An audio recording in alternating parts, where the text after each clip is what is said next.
Pakinggan po natin itong mga sagot ng ni Bersamin patungkol po dito sa bagong PNP chief natin.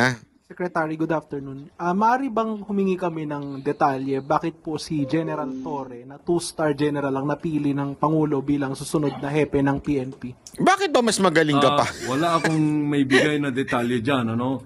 You know, the appointment of elements of the officers of the PNP, there has to be kept confidential. Okay? We should respect that confidentiality. But it's the President's discretion, which I consider to be absolute because he is actually the, well, you cannot consider that Commander-in-Chief kasi civilian yan, no? Pero more or less, ganun. No one can question the use of that discretion. Wala naman nagka-question doon. You are not answering the question. Ano ang naging basihan? Hindi naman ako kini-question. We all know that appointing a PNP chief discretion ng presidente. Don't answer the question in a wrong manner. ES. Ang tanong, ano ho ba ang basihan? Bakit niya ito? So, are you telling us na walang basihan?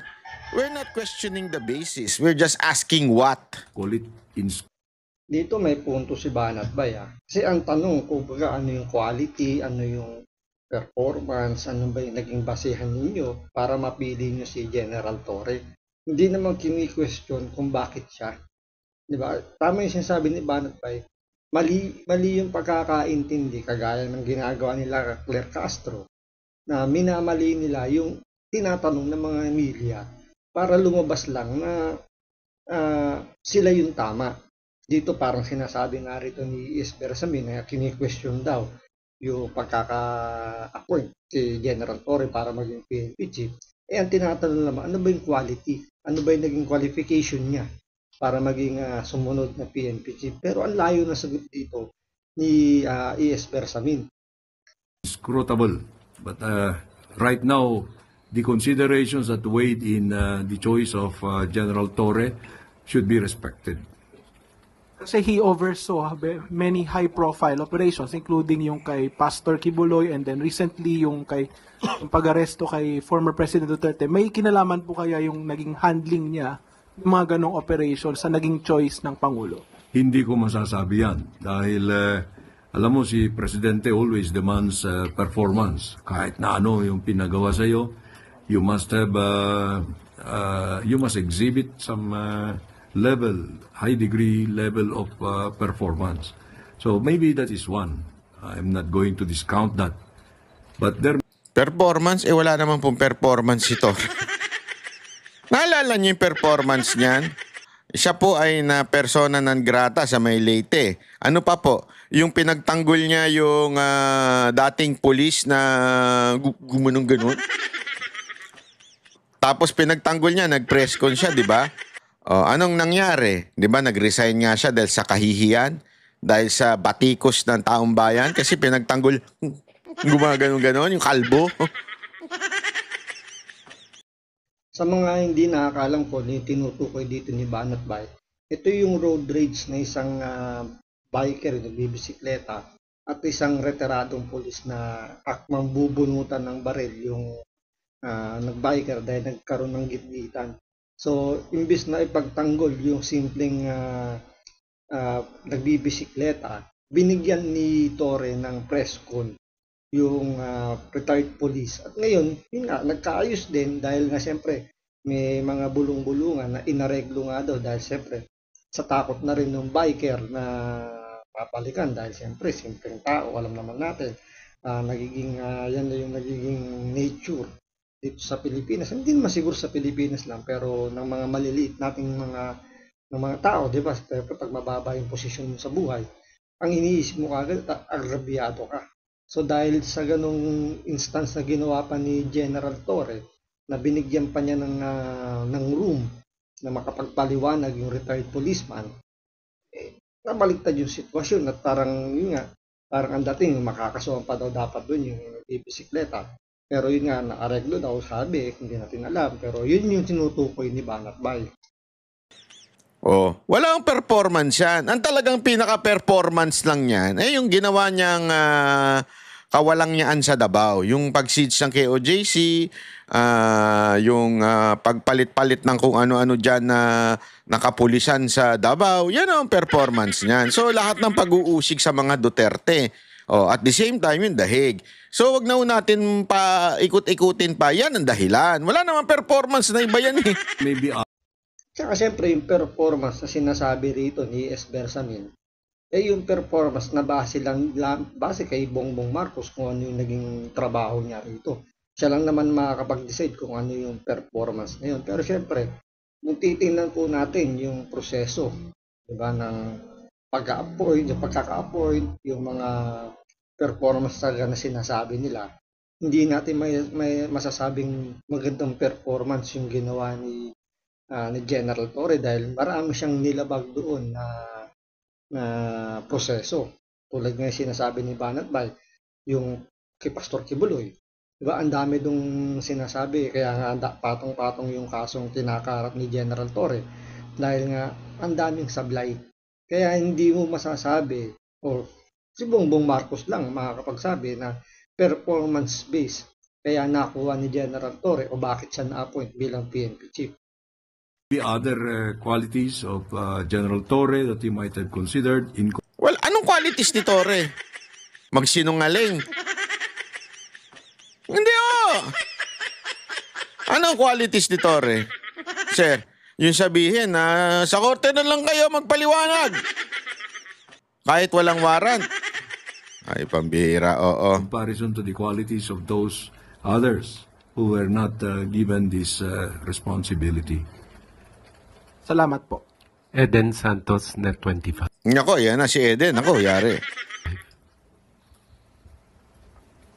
Good afternoon po, ES. Yung pong pagkaka-appoint ni General Torre, naasahan po ba na magkakaroon ng mga demoralization or sa hanay po ng PNP yung pagkaka-appoint po sa kanya ng Bakit Pangulo? Anong bakit? Anong klaseng tanong yan? Anong sagot yan pala? Si ES masyadong defensive, no? Pag yung reporter na yun, si Ma'am Eden na yung magtatanong, parang allergic na sila. Kasi ito yung isa sa mga bumabara kay Manang Claire. Kaya itong si ES Bersamin, nung si Ma'am Eden na yung magtatanong, naka-defensive mode kagad. Diba? Ang ganda ng tanong Diba? Parang in-respectful, tsaka maayos naman yung tanong niya. At regarding nga dun sa, siyempre, may hierarchy kasi ang PNP na para may pagkakasunod-sunod kung sino yung pwedeng umupo bilang PNP chief. Kaya tinatanong lang naman niya kung wala bang magiging ma-demoralize dahil nga parang ang nangyari, nilaktawan ni General Torre yung mga supposedly na sila yung susunod. Pero ang isasagot, bakit naman? Diba parang naka-defensive mode kagad itong si Bersamin.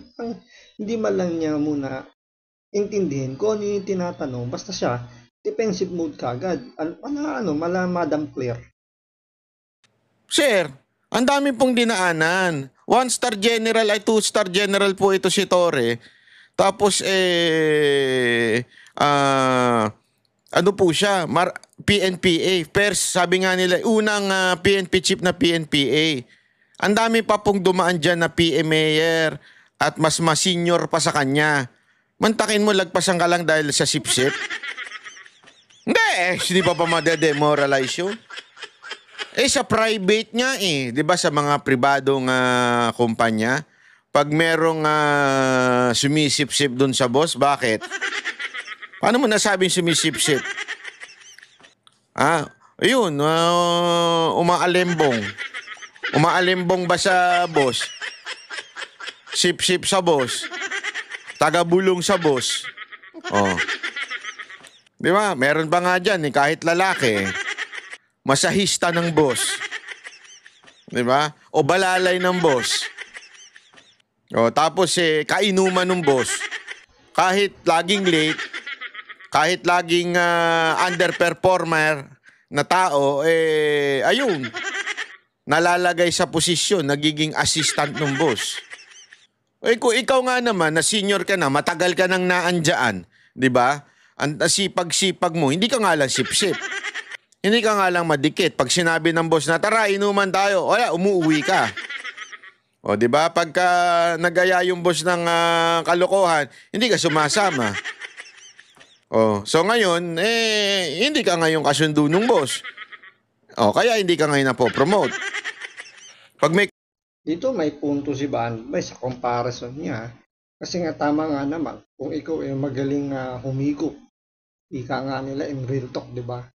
Yun mo talaga nangyayari. Kapag madikit ka sa kusina, malapit ka sa kusina, medyo nakakaabante ka. Kahit sabihin mong performer yung mga nauna sa'yo, ikaw ay underperformance, hindi ka nagpe-perform na maayos, ikaw lang ang nakikitang maganda ang ginagawa ng iyong boss. Diba? Yan man talaga totoo eh. So parang ganito yung nangyayari dito kay General Torre. Kahit pa sabihin nyo na yung mga nilaktawan niya ay magagaling din. Pero dahil na magaling magpunas ng puwet, yung tinutukoy, di ba? Higop talaga kung higop. Talagang di bali ng mamura ka, di bali ng mahusgahan yung pagkatao mo, madumihan yung yung apelyido mo, basta makuha mo lang yung gusto mo makuha. Doesn't matter na kay General Torre yun. Basta sa kanya, gagawin niya yung trabaho niya at makakuha niya yung kanyang inaasam-asam na pangarap, which is yung PNP chief. may katarantaduan yung boss, ayaw mong sundin. Yeah. Hindi ko naman sinasabing may katarantaduan si Marcos, ha? Wala ako sinasabing ganon. Kayo na lang nagsasabi niyan. Nababasa ko yung mga isip ng mga nanonood. Hindi, di ba? Ito si Torre, alam naman po natin, ang daming nilagpasan nito na mas marami pa po. Kaya nga mas, kung pipiliin nyo yung 5, mas may sinabi ng 5 eh. Kasi yun yung mga senior eh. Importante yan sa PNP.